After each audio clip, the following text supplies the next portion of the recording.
সেই বুখারীতে এসেছে আল্লাহ তাআলা কিয়ামতের দিন সাইয়েদনা নূহ আলাইহিস সালামকে বলবেন, নূহ তুমি কি দাওয়াত পৌঁছিয়েছো তোমার উম্মতের কাছে? নূহ আলাইহিস সালাম বলবেন, হ্যাঁ আমি পৌঁছিয়েছি। এবার নূহের উম্মতকে আল্লাহ জিজ্ঞেস করবেন, এ নূহের উম্মতেরা, তোমাদের নবী নূহ কি দাওয়াত পৌঁছিয়েছে? নূহের উম্মত বলবে, না আল্লাহ, আমাদের কাছে কোনো সতর্ককারী আসে নাই, কোনো নবী টবি আসে নাই, কোনো দাওয়াতও আমরা পাই নাই, আপনারাও চিনি নাই, জান্নাতও চিনি নাই, জাহান্নামও চিনি নাই। নূহ আলাইহিস সালাম বিপদে পড়ে যাবেন। তখন আল্লাহ বলবেন, নূহ তুমি বললা পৌঁছিয়েছো, তোমার উম্মত বলে কিছু পায় নাই। নূহ তোমার কি কোনো সাক্ষী আছে? তোমার কথা আর তোমার উম্মতের কথা তো মিলে না।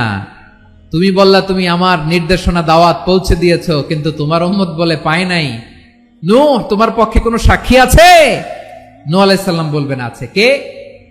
উম্মতে মুহাম্মাদী। তখন আমরা বলবো, আল্লাহ নবী নূহ আলাইহিস সালাম তিনি আপনি যা যা বলেছেন ঠিক তা তার উম্মতের কাছে পৌঁছে দিয়েছে। এবার নূহের উম্মতের সাথে আমাদের ঝগড়া লাগবে। তারা বলবে, তোমরা আসছো আমাদের হাজার হাজার বছর পরে, তোমরা কি করে জানলা? তোমাদের সাক্ষী ধর্তব্য হবে না। আমরা তখন বলবো, আমাদের কোরআনে তোমাদের নবীর নামে আল্লাহ তাআলা একটা সূরা নাজিল করেছেন, সূরাতে নূহ। আওয়াজ করে পড়েন আল্লাহু আকবার। আমরা বলবো, আমাদের কোরআনে তোমাদের নবীর কথা আল্লাহ আমাদেরকে জানিয়েছেন, দিন রাত এক করে তোমাদের কাছে তিনি দাওয়াত পৌঁছেছেন। তোমরা কানের মধ্যে হাত দিয়ে রাখতা, চেহারাটা কাপড় দিয়ে ঢেকে রাখতা, আল্লাহর নবী নূহকে পিটিয়ে ছালা দিয়ে পেঁচিয়ে তোমরা পাহাড়ে তুলে রেখে আসতা, সব আমরা জানি। আমরা যখন বলবো এই কথা, নূহের উম্মত চুপসে যাবে।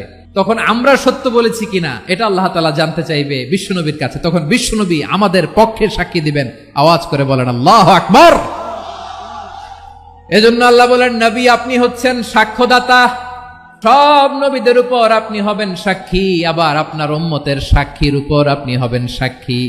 তার মানে নবী গো, কিয়ামতের কঠিন ময়দানে আপনি হবেন রাজ সাক্ষী। বিশ্বনবী কি সাক্ষী? আওয়াজ করে বলেন, রাজ সাক্ষী, সব সাক্ষীর বড় সাক্ষী। এজন্য বিশ্বনবীকে আল্লাহ তাআলা প্রথম যে বৈশিষ্ট্যটা দিয়েছেন সেটা হচ্ছেন শাহিদ। তিনি সাক্ষ্যদাতা, witness for all messenger of God and for all of us. সুবহানাল্লাহ পড়েন। তাহলে এক নাম্বার বৈশিষ্ট্য বুঝতে পেরেছেন? বুঝতে পেরেছেন সবাই? মাশাআল্লাহ। আমার দিকে তাকান। তাহলে আল্লাহ তাআলা বিশ্বনবীর 5টি বৈশিষ্ট্যের কথা বলেছেন। একটি বৈশিষ্ট্যের ব্যাপারে আমরা জানলাম, তিনি হচ্ছেন শাহিদ, সাক্ষ্যদাতা, সবার উপরে সাক্ষ্যদাতা। 2 নাম্বার বৈশিষ্ট্য হচ্ছে মুবাশশিরা, তিনি সুসংবাদদাতা। আওয়াজ করে আমার সাথে বলো, মুবাশশিরা মানে সুসংবাদদাতা। তিনি আল্লাহর রহমতের সুসংবাদ দেন, তিনি জান্নাতের সুসংবাদ দেন। এই উম্মতের মধ্য থেকে যারা গাফেল, যারা অবাধ্য, যারা সীমালঙ্ঘনকারী, তাদেরকে বিশ্বনবী আল্লাহর রহমতের সুসংবাদ দেন। তিনি বুঝান আল্লাহর দরবার 24/7, 24 ঘন্টা খোলা। আপনি যত বড় পাপী হন, আপনি যতই অন্যায় করেন না কেন, আল্লাহর রহমতের দরিয়া, আল্লাহর রহমতের দরজা আপনার জন্য খোলা আছে না নেই? জায়নামাজটা বিছিয়ে দেন, চোখের পানি ছেড়ে দেন, 2 রাকাত নামাজ পড়ে সেজদায় লুটিয়ে পড়ে কাঁদেন। যত গুনাহ আপনার হোক না কেন, আপনার গুনাহ মাফ করে কবুল করে নিবে কে? মুবাশশিরাম বিরহমাতিল্লাহ। বিশ্বনবী তিনি সুসংবাদদাতা, বেয়ারার অফ গ্ল্যাড টাইডিংস, সুসংবাদ দেন। পাপী, অবাধ্য, সীমালঙ্ঘনকারীদেরকে তিনি আল্লাহর রহমতের সুসংবাদ দেন। আল্লাহর রহমত থেকে মুখ ফিরিয়ে নিও না। তিনি যে কত দয়ালু, তিনি যে তোমারে কত ভালোবাসে তুমি জানোই না। আমি আমাকে যত বেশি ভালোবাসি, তার চেয়েও আমাকে বেশি ভালোবাসে কে? সবাই বলে নাই, বুঝতে পারে নাই বোধহয়। আমি আমাকে যত বেশি ভালোবাসি, তার চেয়েও আমাকে বেশি ভালোবাসে কে? আমার মাতা পিতা আমাকে যত ভালোবাসে, তার চেয়েও আমাকে বেশি ভালোবাসে কে? আমার প্রিয়তম স্ত্রী আমাকে যত বেশি ভালোবাসে, তার চেয়েও আমাকে বেশি ভালোবাসে কে? মুবাশশিরাম বিরহমাতিল্লাহ, তিনি আল্লাহর রহমতের সুসংবাদ দেন। আল্লাহর রহমতের শেষ নাই, আল্লাহর ভালোবাসার শেষ নাই। ও মুবাশশিরাম বিল জান্নাহ, তিনি জান্নাতের সুসংবাদ দেন। এই উম্মতের মধ্য থেকে যারা আল্লাহওয়ালা, যারা প্র্যাকটিসিং, যারা ঈমানদার, তাদেরকে বিশ্বনবী জান্নাতের সুসংবাদ দেন। আওয়াজ করে পড়েন সুবহানাল্লাহ। এজন্য রব্বুল আলামিন বিশ্বনবীর পরিচয় অন্য আয়াতে এভাবে তুলে ধরেন, ওয়ামা আরসালনাকা ইল্লা কাফাতান লিন্নাসি বাশীরা ওয়া নাযীরা। নবী হে, আমি গোটা জগৎবাসীর জন্য আপনাকে সুসংবাদদাতা এবং সতর্ককারী করে জমিনে প্রেরণ করেছি। মুবাশশিরাম বিল জান্নাহ, তিনি জান্নাতের সুসংবাদ দেন, তিনি আশা জাগান। নবীর কথা শুনলে মানুষ বুকে আশা ফিরে পায়। আমার নবী কাউকে হতাশ করেন না। হতাশা বিশ্বনবীর ডিকশনারিতে নাই। তিনি মানুষকে আশাবাদী করে তোলেন। বিশ্বনবীর কথা শুনলে মানুষের হৃদয় নরম হয়, তারা আশা ফিরে পায়। বিশ্বনবীর মুখ নিঃসৃত পবিত্র প্রতিটি কথাই আশা জাগানিয়া। সুবহানাল্লাহ পড়েন।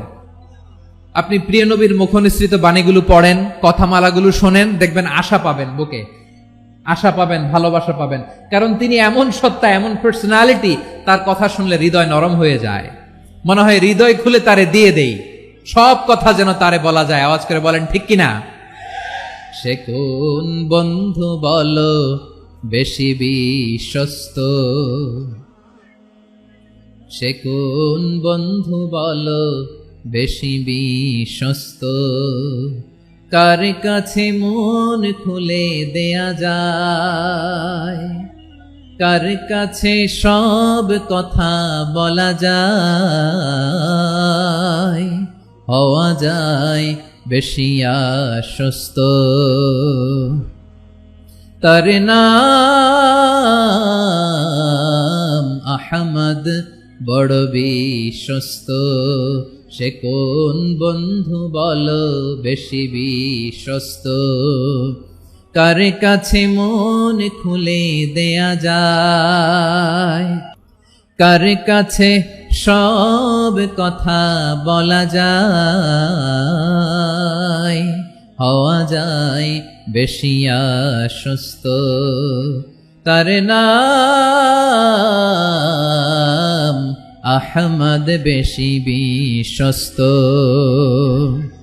যে জন কখনো ব্যথা দিতে জানে না, যে জনকে বলি মুছে দেহি বেদনা, যে জন কখনো ব্যথা দিতে জানে না, যে জনকে বলি মুছে দেহি বেদনা, হৃদয়ের হাহাকার কবুল করে নিতে আর কারে বুক এত প্রশস্ত।